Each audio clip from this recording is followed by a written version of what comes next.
Good afternoon, good Mitch. You remember this document here in 2017, Module 2.0, and as I could read in the daily paper today, interpretation in this daily paper at least, when the press conference was announced that this was the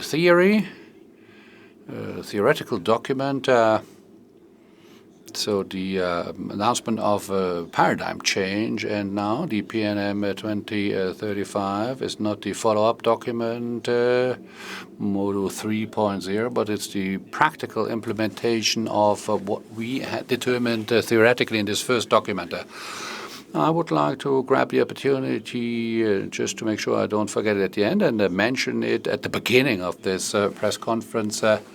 To thank our team at the ministry, Christoph Reuter's team, all administrations, Road, CFL, Lux Tram, our Administration des Transports Publics, Public Transportation Administration, the 2 offices in Luxembourg and 1 foreign office.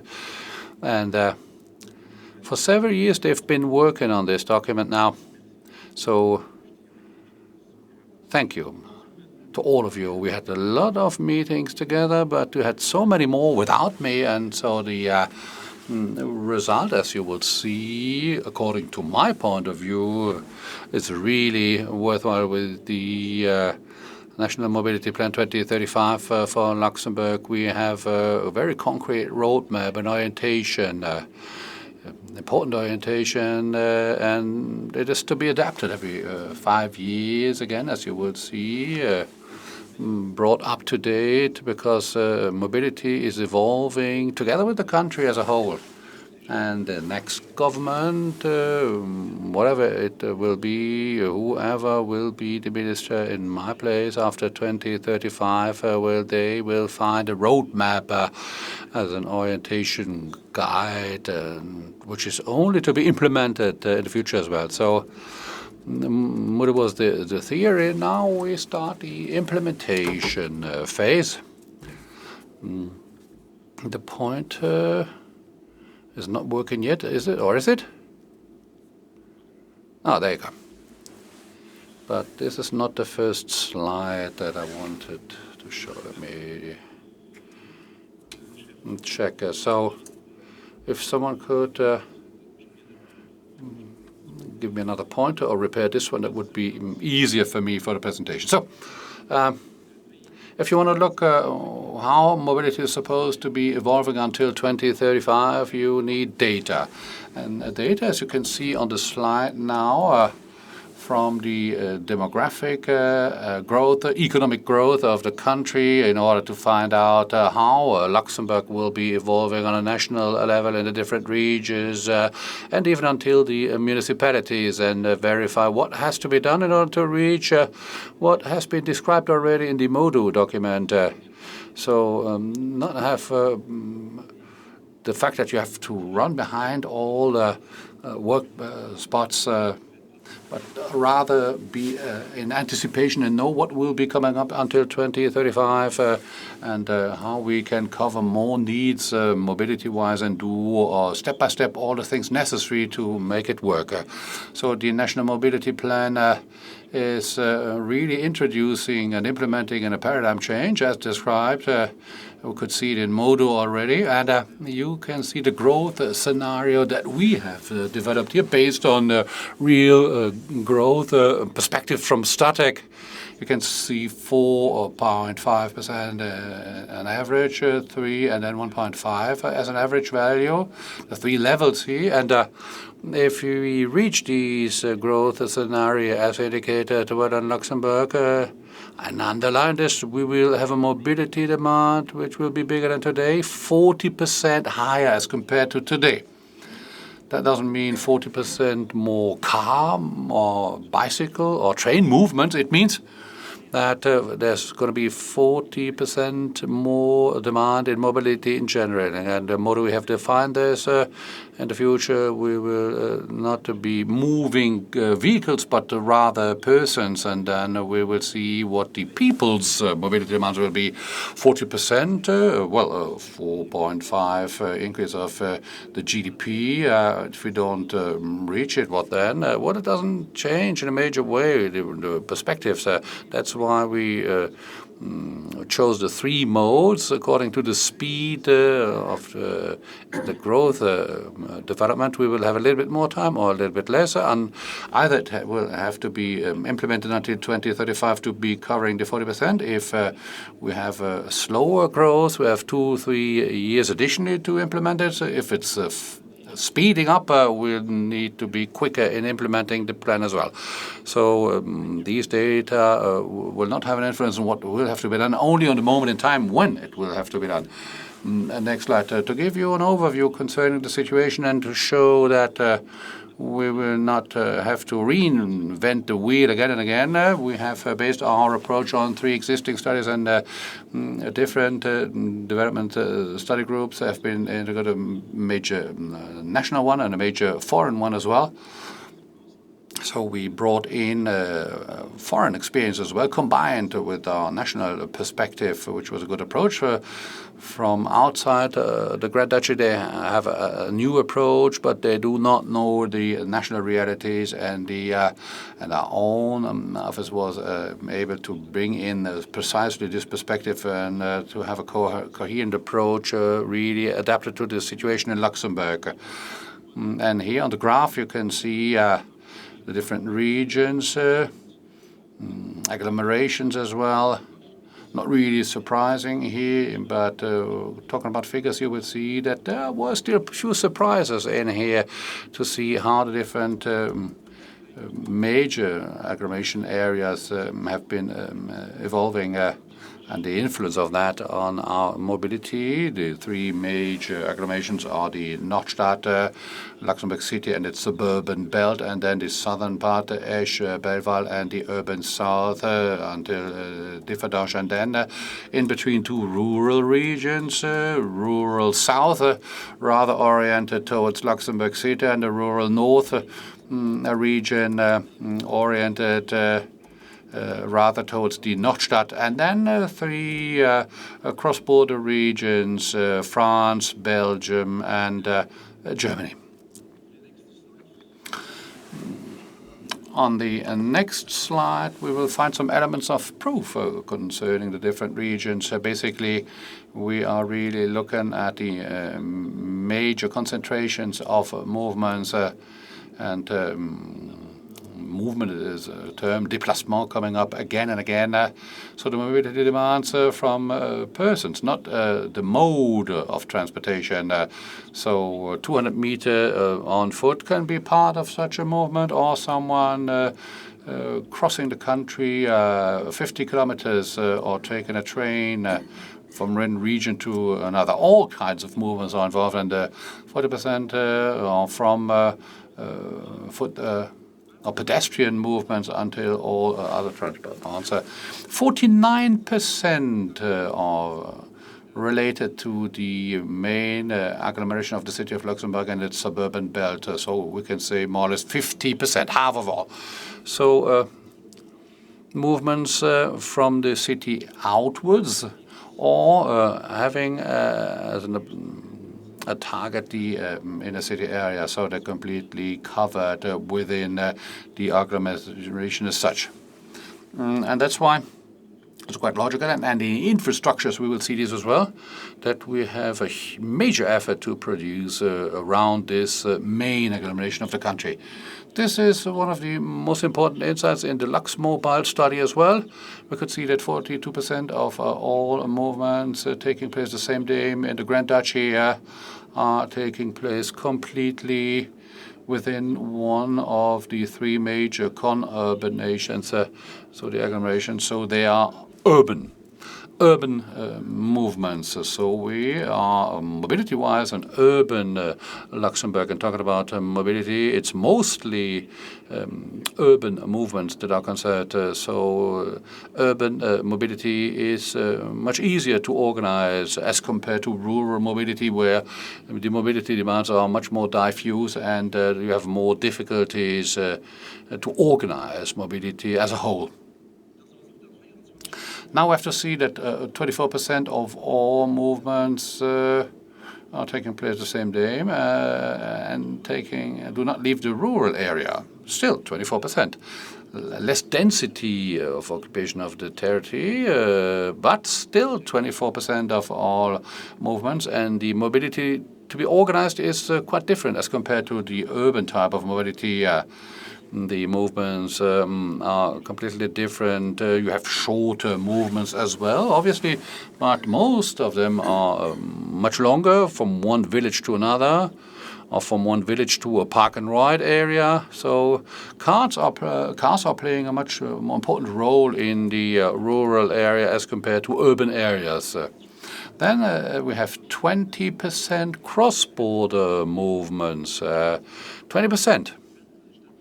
Why do I underline these 20% again? Remember, how long have we been discussing Luxembourg, or supposedly have had certain problems in Luxembourg with traffic? It's because we have all these commuters, cross-border commuters. No. That's 20%. 80% of the traffic we're confronted with is homemade, if you like. So we have to do our job in our own country. 20% are really obvious because they arrive at the same times in the main peak hours, but it's only 20%. And we have to include this in our approaches as well. But 80% is in-country traffic. Next slide. Until 2035, we have three major challenges due to this. The flows towards the city of Luxembourg and within the city of Luxembourg have to be controlled in a much better way. So we have to bring in alternatives much more than before. Not only think about cars. If you have a look at the upper part of this graph, in the Municipality Council of the City of Luxembourg, we've been talking about this as well, concerning development of the tram connections within the city. And one council member told me, well, the tram has not been built because of the city, because we would have been able to cope within the city without a tram. So much traffic from the outside parts into the city are the ideal solutions for the tram, and that's why we build it. It's important for the country, but for the people within the city of Luxembourg, they're not playing a role. But please look at it. That's traffic movements within the city of Luxembourg. And just imagine for 1 second that we had not chosen this approach as we finally done it. You could see that this is really easing the inner city traffic, and tram is playing a major role in this. So these trips towards the city and within the city of Luxembourg have to be organized in a much better way, and not only based on car movements. Secondly, in the three major urban areas or conurbations, mobility has to be verified in a common approach. So a common mobility offer for all of them, for all agglomerations or conurbations. It's no use that the city of Luxembourg is decided in a standalone approach, that Martin and Hesper and Valva and Dongen, all of them have individual plans. No, we can only move forwards if the city of Luxembourg, with its outside belt, is choosing common approach, and it's the same for the south area and for the Nordstadt as well. Thirdly, in the rural areas, we have to be really careful in our build-up of a structure. especially in the rural areas. If we have some development to be expected, it's extremely complicated, as mentioned before, to organize mobility in rural areas, and that's the reason why the movements have to be managed in a more particular way. This is even more important and far-reaching because we have more difficulties and a larger spread of projects.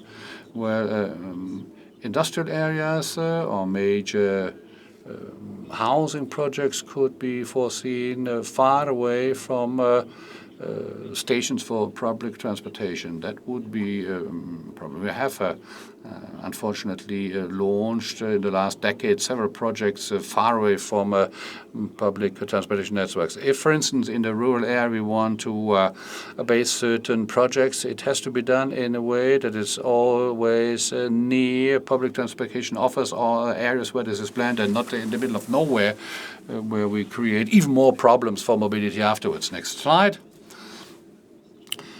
Indicating all this seems like a Herculean approach, too much to cope with. How can we manage all this? Well, you can see it on this slide. It's an opportunity as well to have the bigger part of movements within urban areas or between urban areas. So this is making things maybe not easier, but it's easier to find at least certain solutions and approaches, much more than compared to a situation where we don't have these major urban movements.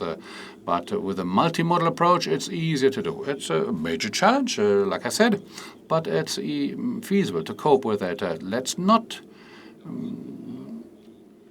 be mistaken here, as we've done the last 15 years or even the last decades. It has been the case several times. We're talking about 15 years of opportunities, a huge debate, but we don't take it up.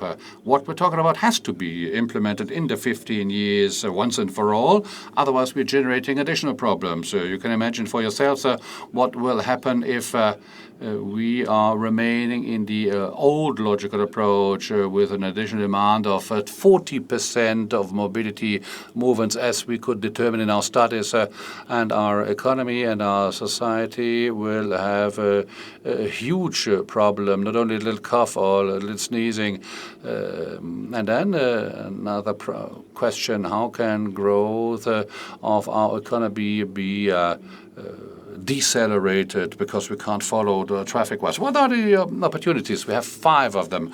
First of all, in Luxembourg as elsewhere in the world, everybody likes to have high value, high quality public transportation offers, or if you have a good cycling infrastructure, when it's really a high value and attractive offer, people even are willing to go on foot if there's a nice pedestrian areas. It's the same everywhere in the world. So we have to stop our half-hearted policy creating alternatives for car traffic, just hoping that some people might still take it and that the problem will solve itself. No, we have to make sure that alternatives are really high value, high quality, that people want to take it. They want to take public transportations or their bicycle or car. Why was the Tram so successful? Not only because the line as such makes sense, because also there's a high quality. It's really a pleasure to step into a Tram, and we have lots and lots of people who would never have taken a bus or other types of public transportation if it hadn't been for such an attractive means of transportation that's being offered here. So the number of connections they have and the attractive environment, and it's really working nicely, and that makes sense. Second, and that's good news, bike is very popular, so this is a huge opportunity. What people want to have is individual means of transportation. I mean, the human being is as it is, so we are all individualists, so we do want to move on an individual way. When we think of individual means of transportation, we used to only think of the car, and nobody was thinking that the bicycle could be an individual means of transportation, an optimum means of transportation, especially for short distances, short distance travels, which makes up half of our travels. I'll come back to this later on. So, of course, we won't force anybody to take the bike, but it should be possible to go by bike and to access everywhere, to feel safe, to be able to access the different infrastructures, and to be willing to use these means of transportation. Third point, the capacity of public transports will be increased until 2035. One of the solutions are new projects, other solutions are existing projects or existing products already. So these offers will be more attractive. And here again, we have made sure that the infrastructure are efficient, and actually this is the title of our document. National mobility plan should be efficient. So it's just little things that sometimes have to be done in order to increase the capacity of public transportation so that this transport will be used.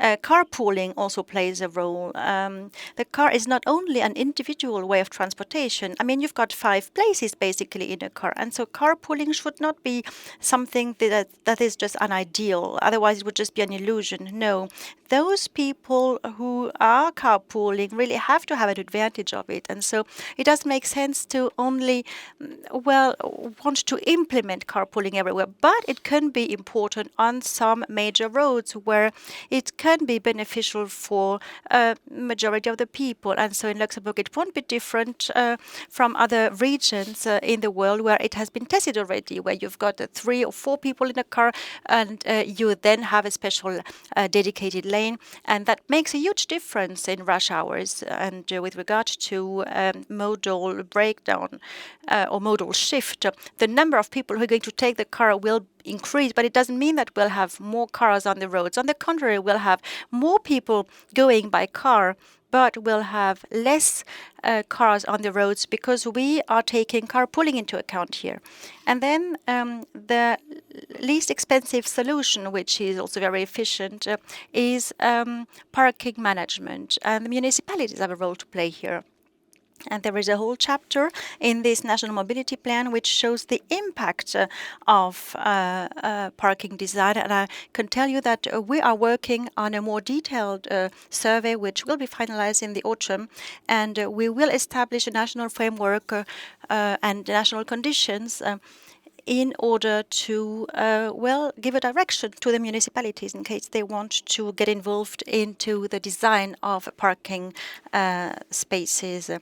So half of the people travel for less than 5 kilometers. So more than 50% of travels are for less than 5 kilometers.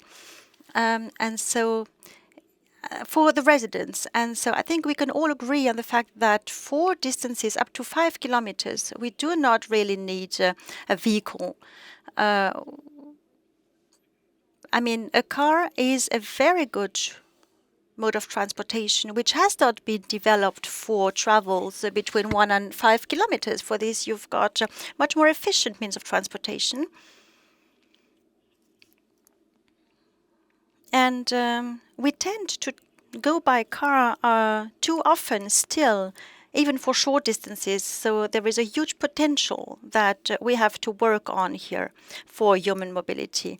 Now, if we invest in bicycles, if we invest in the infrastructure for bicycles, the cost is only a fraction of what I would have to invest if I wanted to invest for motorized or into a motorized lane. And this way, our cities and our municipalities will be much nicer to live in. And so I'm coming to my next chapter, modal shift and modal breakdown. So through the Lux Mobile survey, we studied how we would have to change our behaviors so that by 2035 mobility becomes something which is really nice. So we have minimum objectives which are ambitious, but which are feasible. So there are some projects which are known already. There are some future projects. There will be additional projects which will come on top of that. And so what does it mean finally for everybody? The shorter travel in a urban environment, the least we should travel by car in the future. And this is an opportunity, really. I've told it at the beginning, this is a huge urban opportunity, and this is the task of the municipalities and of the state. And we need to create attractive alternatives. Is it a revolution? No, it's not, of course. When we go on holiday, we like to visit cities and urban environments which offer a good quality of life and where we find all these conditions. Next slide. I'm going to tell you a few words about the different transportation networks. And here you can find this paradigm change. And what do I mean by that? We want people to travel, but not so much by car anymore. So we want a multimodal network, be it a road, be it a bike lane. It really has to be a multimodal network, which we have to be able to take with any means of transportation. And so all these networks have to be designed all together, not only in an individual way anymore, each one for itself, but really together. And the teams really managed to do this. So we really need this broader approach where all networks are considered. We are all parts of the solution, of this mobility solution. So the Ponts et Chaussées administration, the railway company, CFL, and the city designers have all had a look at how we can create this multimodal network and not only having a look at it from one's own point of view. So we really have to plan and design things together in order to match the demand of the users and the interchange hubs. Why does it work so well? For instance, the interchange hub of Pfaffendahl station. That's really great because you could really change the means of transportation at this specific point. We also have the park and rides. We're going to add some park and ride parking spaces. And let's take the example of Mersch. What did I take Mersch? Well, this is an agglomeration in the center of the country, which has one of the best offers with regard to common transportation. You've got an incredible offer there, which is going to be improved with a park and ride parking space next to the train station. So let's have a look at Mersch, for instance. For somebody living in Mersch, you have within less than 10 minutes by foot or by bike, you can reach the train station. And so this is really one of the best offers. It's very comfortable to live there. So 10 minutes by bike or walking. So it's just a few minutes. And that's an excellent example, which shows you how the municipality of Mersch has decided to make sure that pedestrian paths are safe, so that people really are pleased to walk from their home to the train station. So now, what about the railway network? So there are a lot of projects which are either running at the moment, but there are also new projects, and I would like to draw your attention on this. These new projects will have a huge impact and are going to come in addition to the existing projects which have been planned already. So this is really a milestone of our common transport solution and public transport solution. So we've identified 14 structuring projects, and I'm going to choose 3 of them. First of all, in the south, in the city of Differdange today, if you want to go from Differdange to the capital city, what do you need to do? Well, either you need to go back to Pétange, then you need to take the train and to head to Dieppach, and for Le Delange. And then, I mean, it doesn't make sense really. Or from Differdange, you really have to make a, a big trip over Bettembourg and Esch, and you have to change the trains also. And anyway, it takes a lot of time. And so we've studied the solution together with the railway network. And so what we need is really a triangular railway connection in order to go from Differdange to Bacharach and from there to Luxembourg City, where you can stop at the tram stop. And the users would save 15 to 20 minutes just through this triangular junction, which is an investment, yes, of course, but it's not such a huge investment, and this has to be done. So this is positive for Niederkorn, for Differdange, for this whole area. To which we're going to offer the opportunity to, travel much better. And once the station in Luxembourg will be done, the final station will not be Luxembourg City anymore, but you'll be able to go to Mersch also directly. So the offer will be much bigger when you want to cross the country, really, compared to what's been done until now. So a second major project, the transformation of the station of Holyrich. You know where this station is at the moment. This is a station where you only have the trains from Kleinbettingen stopping there. And this station will be on the Escher Road, on a bridge which will have to be renovated. And so you won't only have the trains from Kleinbettingen which are going to stop there, but also the trains from Differdange. And so what else will we see? And above this bridge, you will have the tram, which are going to bring the passengers to Cloche d'Or and to the city in a very comfortable way. So once again, this station of Holyrich is going to be transformed. And once this will be done, the city of Luxembourg will have 3 stations. We have 2.5 now, so 3 are foreseen. But there will be a 4th train station with a real interchange hub, multimodal interchange hub, in order to make sure that this urban belt is attractive. And this is the third project, which has been presented already during a press conference, the strengthening of the branch of Diekirch. And there will be other projects. I'm not going to go into details now because you know all this already. But just as for the road network, for the railway network, we need to use the infrastructures in a very efficient way. We need small adaptations which will have a huge impact. Now, the tram network, you know the tram network, you know that the tram is very successful, 75,000 daily users from Monday to Friday. So we have a huge success with the tram.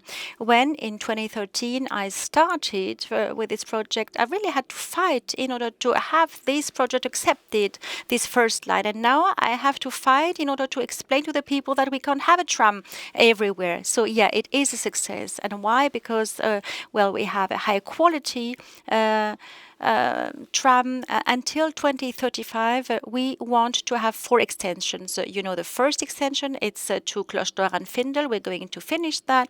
Then we want to have another line for the northern areas of Kirchberg, so to RTL and over the Boulevard Adenauer, over Holyrich, and until the park and ride to the west of Luxembourg City, Bouillon, over the Boulevard de Merle until the hospital CHL, and around or to the area around the new stadium, and then the pôle d'échange, the interchange hub,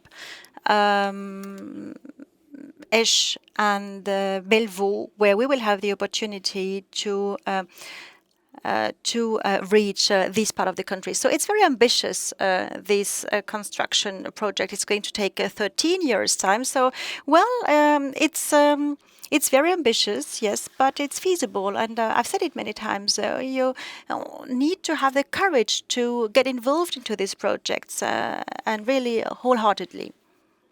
Now, on the long run, after 2035, along the new Boulevard de Cessanges, which will be a urban road, there will be the tram. Then Avenue de Liberté. I mean, we also have our limits there.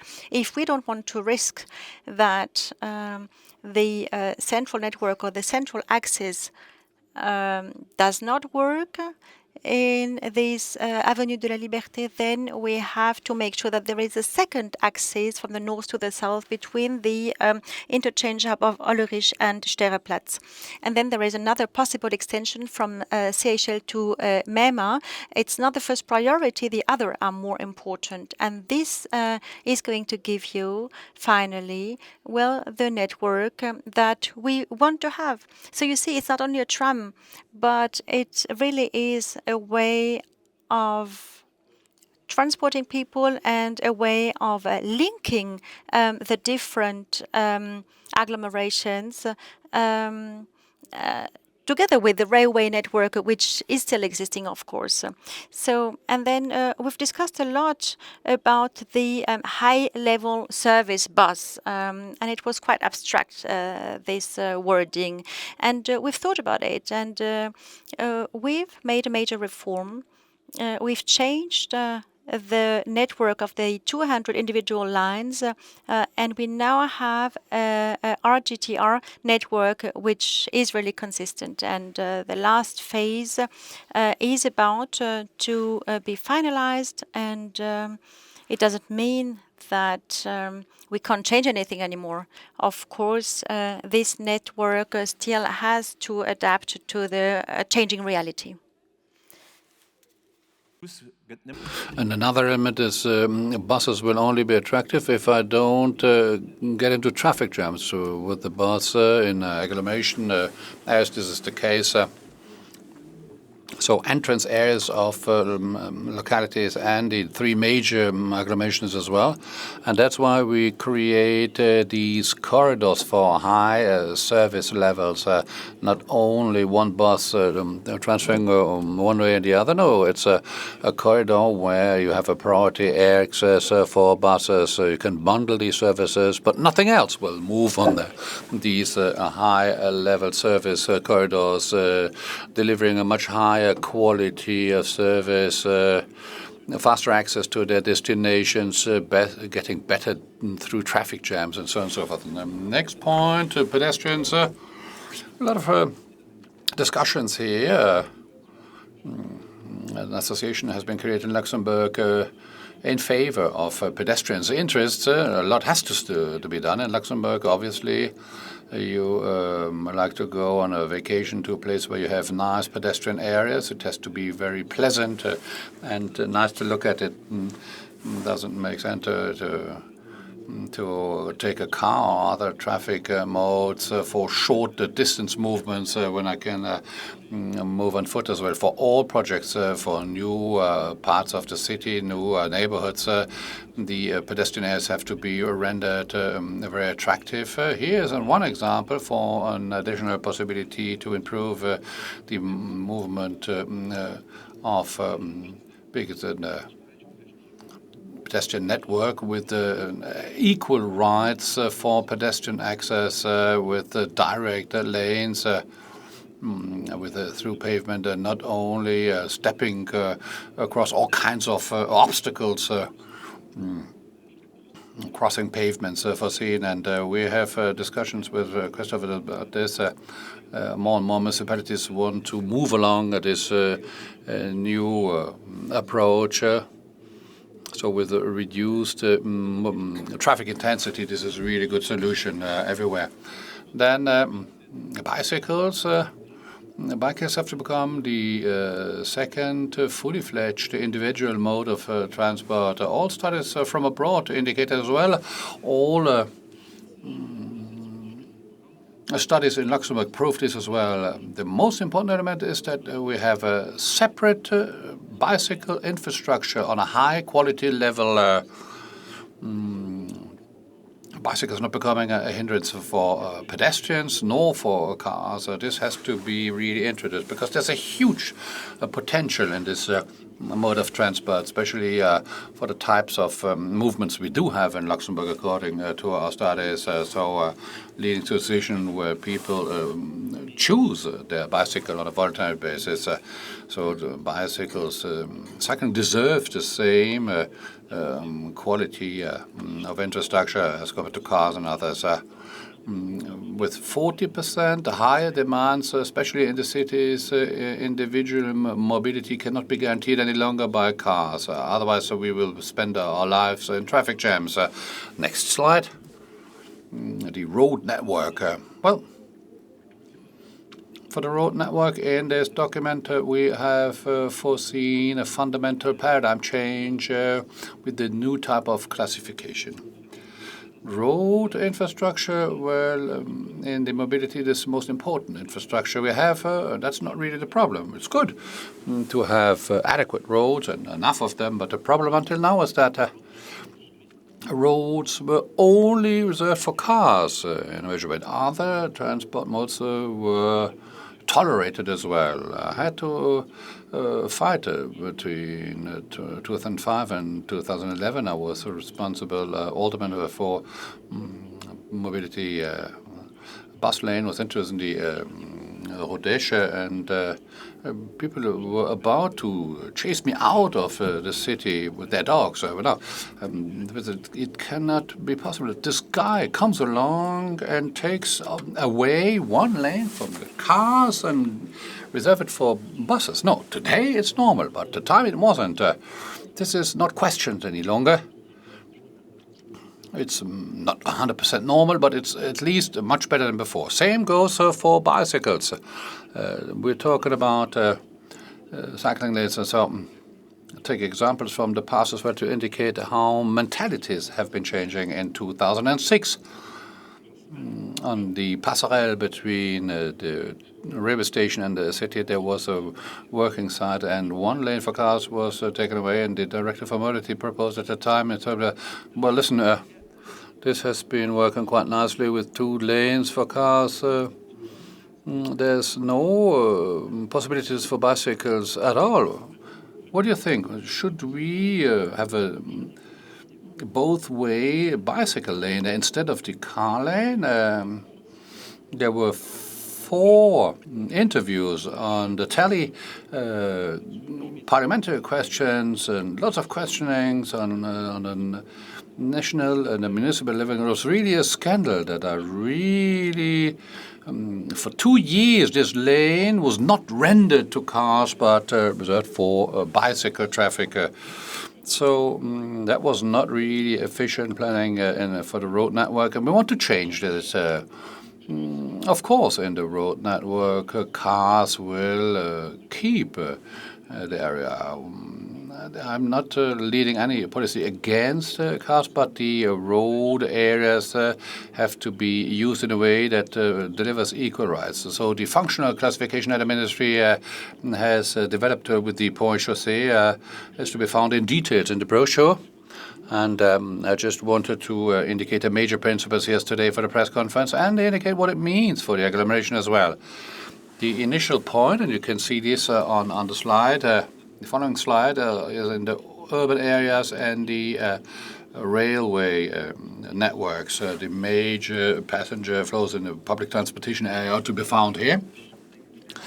And it's a different thing if I have pedestrian zones in a city or whether I'm outside the centers, or do I want to have a slow traffic approach in certain neighborhoods or not. A more consequent reduction of intensity of traffic within downtown areas is a fundamental element of the new multimodal approaches we have chosen. Next slide.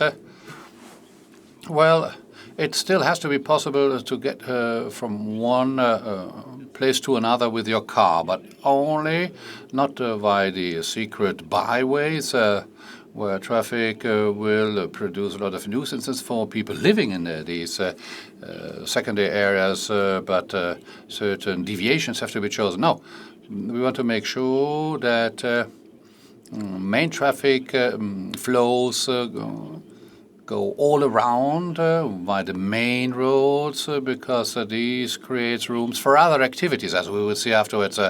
It's not that we want a contournement deviation for all cities and villages. In Hesbaugh, one is foreseen.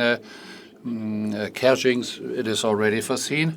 But there's smaller scale solutions as well, as we see a downtown city area, in order to make sure that cars will be taken outside of some of the lanes and deviated to have calmer traffic situation in the inner city areas. If we have a certain transit traffics on the main axis, not through the downtown areas, but surrounding them, we can have specific urban types of usage for these inner city roads. Today, it's rather better. How can a car get through a street as quickly as possible? You can reach all spots in a village or in a city.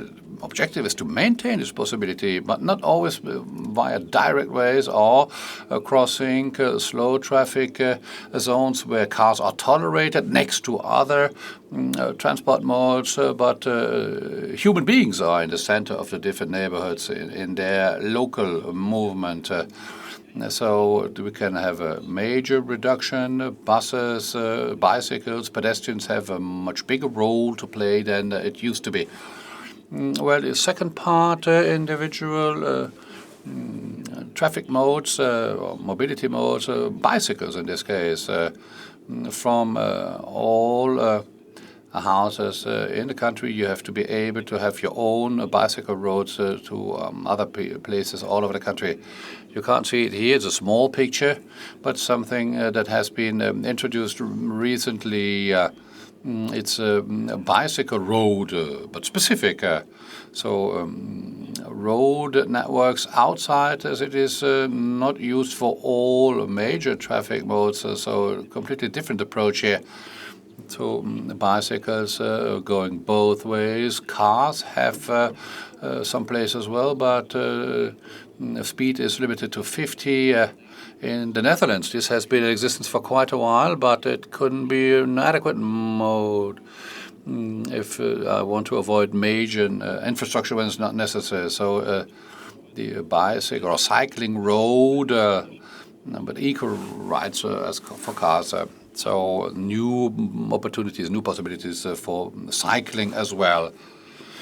Transit traffic to be taken out of the inner city areas, much more attractive bus lanes as well. These priority corridors will link to the functional classification of the new type, taking cars outside. Buses will no longer be in traffic jams and offer approaches that are not possible with cars around. In Ettelberg and Diekirch, there was a project presented with modal filters as a possibility in the inner city areas to slow traffic in certain zones. When you want to from A to B, you have to go for a detour. But pedestrians, cyclists, and buses always have a direct approach. With new possibilities because we have a new functional classification. What does that mean then in our example? You find maps in the brochure for the whole country, all kinds of examples. But here I would like to take up the example of the city of Luxembourg mainly because in this agglomeration we have the highest traffic volumes and in this agglomeration, lots of activities are being centered. We can see that amongst the measures in the city is not only the inhabitants of the agglomeration which have an advantage, but all those coming from elsewhere wanting to work in the inner city area or do other activities.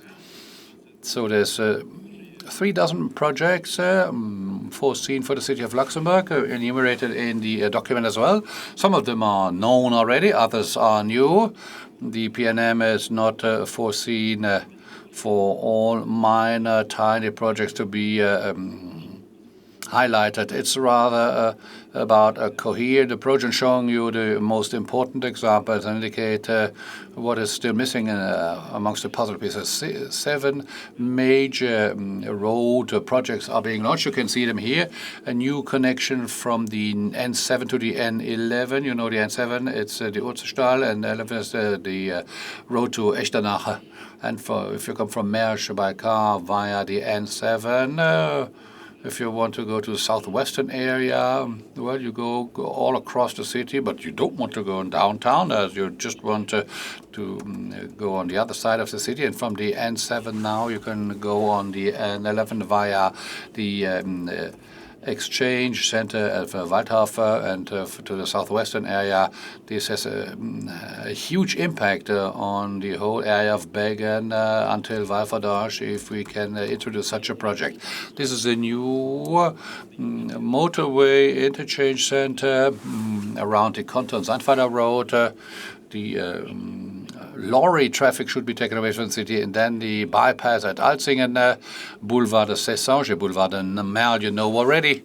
These are 2 major boulevards, not only important for the traffic movements and transfers, but they are access roads. Merle and Sessange are the parts of the city that will be growing in a major way. And then a new connection between the Arlon Road and the A6 interchange in the western part of the city, again, with very specific problems.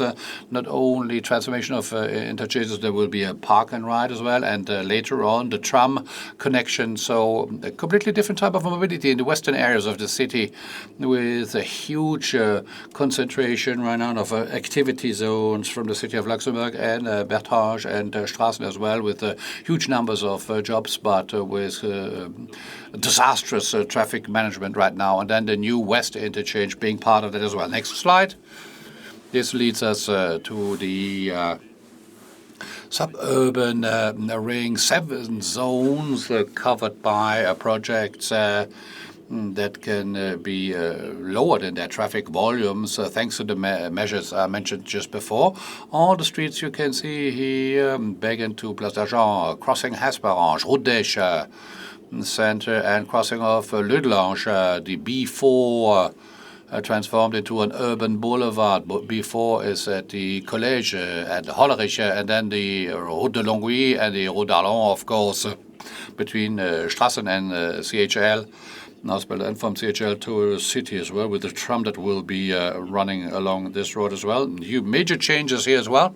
There's a huge potential that's freed up to have a complete reorganization of inner city traffic. Then we have an extension of inner city activity and urban mobility introduced in a much more targeted way, linked to the major challenges I mentioned initially and mentioned in the different projects as well for public transportation. We have 16 public transport projects right now. On this page you can see mostly tram extensions, number 2. As well within the city, high service level corridor for buses, and then for the Cloche d'Or to the Rocade and Fendel on the 9.5 as well. So do not compare this map with the normal road map of the city, of course. For the maps we are showing here, it's only the parts of the road network that are on a state level and important to implement everything that I've been describing for quite a while now. Next slide, bus and carpooling roads on the motorways. The whole carpooling approach doesn't make sense if I really have an advantage for carpoolers. You can see this at number 14 from Bouillon to the new Boulevard de Merle. We are changing the park and ride Bouillon, moving it to the new interchange center or hub. And together with the tram, that will be a completely different approach. And on this boulevard with number 15, there will be a really important interchange hub and park and ride for cars coming from the western area be taken up here and led to the tram connection. And bicycles need more space everywhere. A few express cycle roads have been foreseen, one coming from Esche, which is already in the middle of its planning, until the downtown area of Luxembourg, At the same time, this will be an advantage because we want to build such an express cycle road, and as City of Luxembourg, we will reach you until the Cloche d'Or, and for the rest, it's about the state authorities to plan this. No, we want to have a connection here built as well and contribute to it. And Pont Chaussee are working intensely to have a whole series of attractive alternatives. Then from Dudelange via Bettembourg along the new railway track into the city area again, the same infrastructures for the Esch cycle express road as well, and northern part, Pfaffendahl and to the Nordstadt. That's a project you know about as well on the N7 to have a quicker approach for cyclists to the downtown area. So main axis, main flow movements here with faster bicycle routes.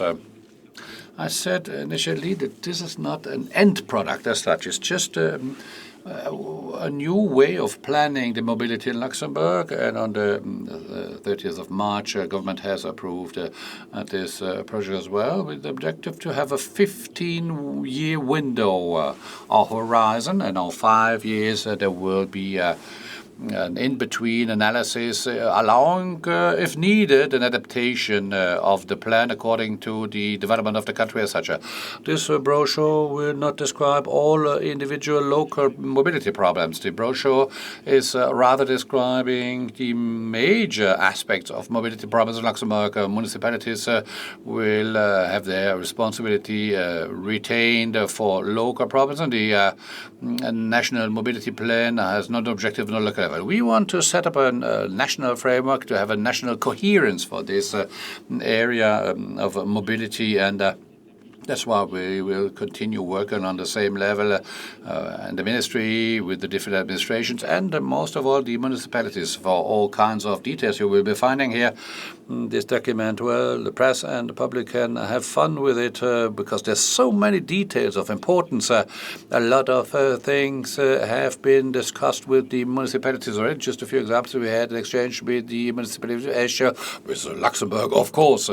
All the major agglomerations concerned here, with Differdange as well, the Nordstadt as well, and Eschazet as well, and these exchanges will be continued. And the last slide, you know that I really have an eye for local work.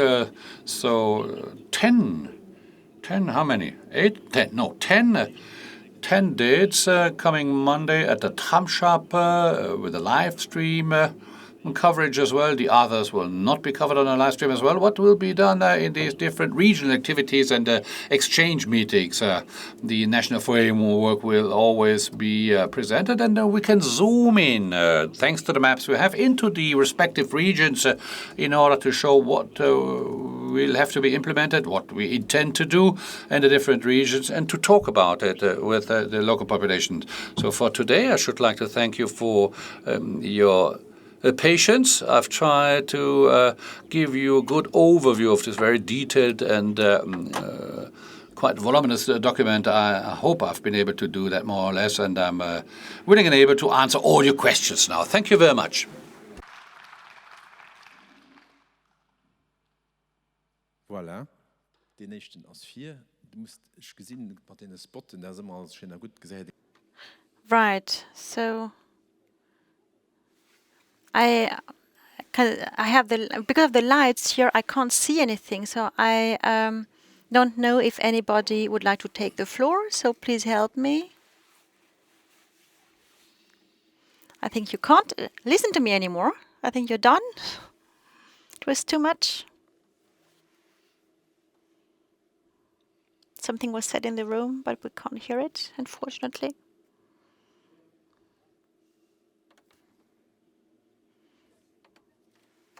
Right, so if nobody asks a question, then I'll dare to ask a question which has nothing to do with the topic, but with the national news. So Carol Lisburg has just, resigned. Have you talked with her about it? Well, first of all, I would like to say that you can imagine that it was not easy for me to focus on this press conference, whereas well, this is a major topic for me, and we've all put a lot of work and efforts in this. And what has happened today is something which I think, well, is very painful, is unfair, but I totally understand the decision of Carole Diesburg. I thought a lot of her in the last hours. We've discussed a lot about it together. Of course, we talked about it. And Carole came to the conclusion that, well, she doesn't want to be the victim of a procedure which is still running within the Grand Duchy of Luxembourg and which is even anchored in the Constitution and which will be changed through the reform of the Constitution, because this is something that goes back to the 19th century, so it will be changed. But because of this, Carole Diesburg, contrary to a state whenever you have a suspicion or doubt concerning a citizen or a minister, well, you should be judged in an independent way. But because we have this old constitution, well,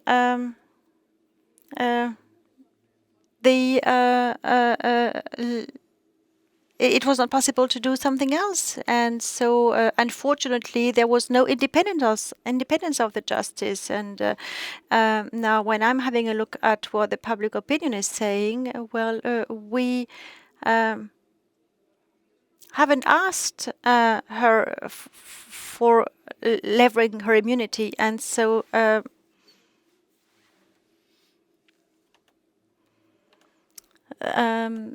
it's all still protected under the protection of legal confidentiality. And so now let us imagine, well, a political body would have taken this procedure and would have decided that Mrs. Diesburg should be accused of anything. I mean, I just don't understand this.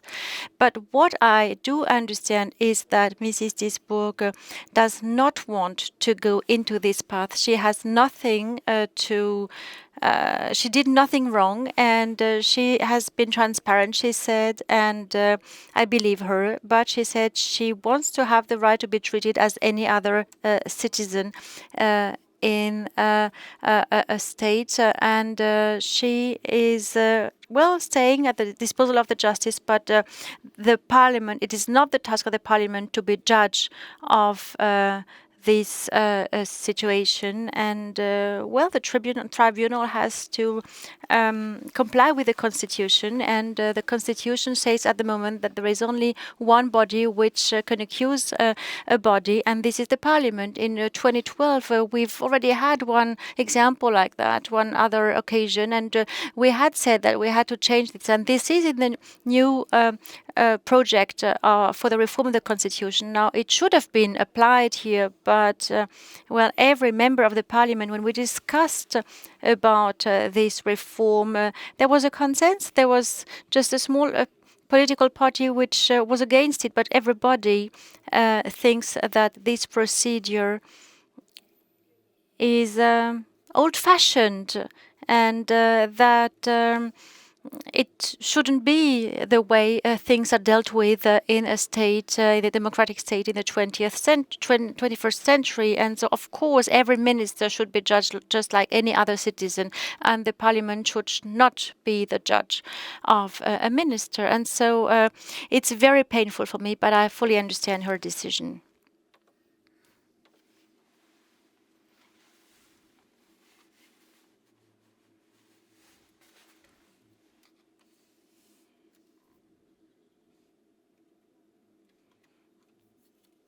Okay, so are you in a hurry?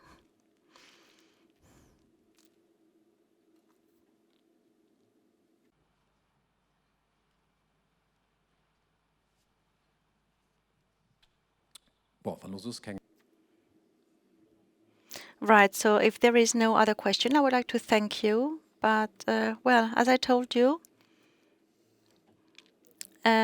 this document will nourish our reflections, and we're still working on it. And if you have any question, so you can, of course, turn to me or to Christophe and to the teams to have more details. Thank you very much for being here today.